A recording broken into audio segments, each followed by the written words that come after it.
যার ক্যারিয়ারের শুরুটা ছিল ভীষণ নড়বড়ে। টি-টোয়েন্টি ক্যারিয়ারে প্রথম ১৭ ইনিংসে মোহাম্মদ রিজওয়ানের সর্বোচ্চ রানের ইনিংস ছিল অপরাজিত ৩৩।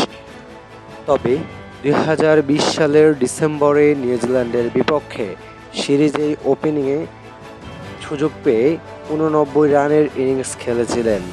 সেই থেকে শুরু টি-টোয়েন্টিতে রিজওয়ান এর পর থেকে অন্যতম ধারাবাহিক ব্যাটসম্যান। এতটাই ধারাবাহিক যে বিরাট কোহলি ও বাবর আজমকে টপকে ৩,০০০ রান করার রেকর্ড গড়েছেন পাকিস্তানের এই উইকেট কিপার ব্যাটসম্যান। রাওয়ালপিন্ডিতে এই মাইলফলক তিনি ছুঁয়েছেন সেই নিউজিল্যান্ডের বিপক্ষেই। বাবর আজমের পর পাকিস্তানের দ্বিতীয় ব্যাটসম্যান হিসেবে টি-টোয়েন্টিতে ৩,০০০ রানের ক্লাবে নাম লিখিয়েছেন মোহাম্মদ রিজওয়ান।